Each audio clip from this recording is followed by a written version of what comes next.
Maswera sei wedare, ndinokuchingamidzai zvakare kune chimwe chirongwa Zim Facebook Secrets and Confessions. Zita rangu ndinoitwa Anti Masisiva. Regai tibva tapinda munyaya dzatauya takakubatirai zuva ranhasi. Nyaya yedu yekutanga yakamira sekudai. Hanzi makadii tete, chitupa changu rasai. Ndiri murume ane makore 35 ekubereka.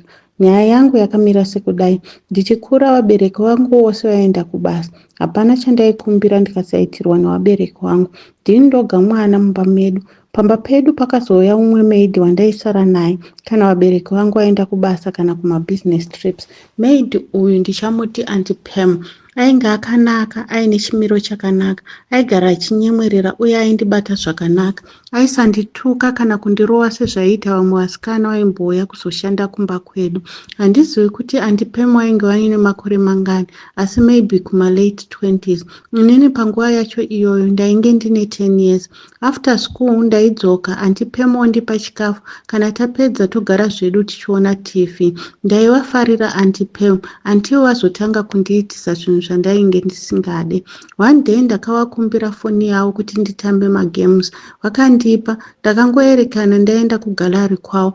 Zvandakaona ikoko zvakanditraumatize since ndainge ndiri mwana mudiki. Ndakaona mavideos evanhu vaiita bonde. Iye akazviona zvandanga ndakatarisa, akangonditi, ko uri kuonei? Ndakakurumidza kubvisa mavideos aya, but iye akangosekerera ndokuti, hazvina basa iwe, but do you like what you were looking at? Ndakangoramba zvangu ndakanyarara. Then akazoya paside pangu ndokutanga kupurusira musoro wangu. Akatora maoko angu ndokuabatisa mazamu ake. Ndakaramba ndokubva ndabva paainge ari. Akabva ati, ukaramba this game yatiri kuda kuti titambe, ndinoudza vabereki vako kuti waba foni yangu ukatanga kuona mavideos ezvinyadzi. Nekuti ndaitya baba vangu, vainge vari munhu ari very strict, asingade zvinhu zvisina basa. Ndakazobvuma. Ndakatanga kubata Aunty Pam mazamu avo, ivo vakatanga kushinyira vachiita manoizes andaisanzwisisa. After that, vakazotanga kuyamwa sikarudzi yangu, ndokunditi ndiise sikarudzi yangu mukati mesikarudzi yavo. Ndakarwadziwa ndikachema chaizvo. Vakazondipa ice cream nemachocolates kuti ndinyarare. Ndaisabvumidzwa kudya zvinhu izvi pese pese. Vakaramba vachidaro, iniwo hapana wandakamboudza. Ndakazotanga kuwetera mumagumbezi. Ivo she comforted me vachiti zvinoitika. Imagine vakasvika pakuisa plastic pabed pangu kuti isatote, asi vabereki vangu havana kumbovaudza nezvazvo. Mashitsi anenge atota vaiva chawasingatombo-complain. Vabereki vangu vaifarira Aunty Pam zvekuti nekuti vaiti vanogona basa ende vanondichengeta zvakanaka kana ivo vasipo. Ivo anti vaigara vachindityisidzira vachiti ukangotaura chete ndinoudza vabereki vako misikanzwa yose yaunoita kana ivo vasipo vaenda kumabusiness trips, including kuona zvinyadzi. Takagara kusvikira ndatova ne15 years ndichingorara navo. Ivo vakazosiya basa vava nepamuviri zvekuti nanhasi ndinofunga kuti pamwe vakaenda nemwana wangu. This experience affected me zvekuti now I am a womanizer and ndinorara nevakadzi vahombe kwandiri, vamwe as old as my mother. Ameno wedare, ndiri kumbofungawo kuti ndiende for counseling, pamwe I will heal from this trauma. Ende iko zvino ndava murume mukuru, ndafungawo kuti nditsvage munhu wekuroora, asi ndinotya kuti pamwe ndinozomurwadzisa. Haya, zvakangooma hazvo wedu wei. Tauraiwo namukoma wedu awa mucomment section. Regai tibva taenderera mberi neimwe nyaya yakanyorwa sakudai.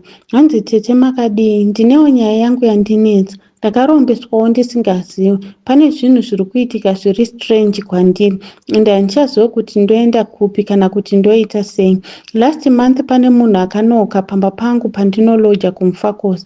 Ndainge ndakatorara hangu, ainge ari masikati. Ini ndinoshanda sagadi pane imwe kambani muno muHarare.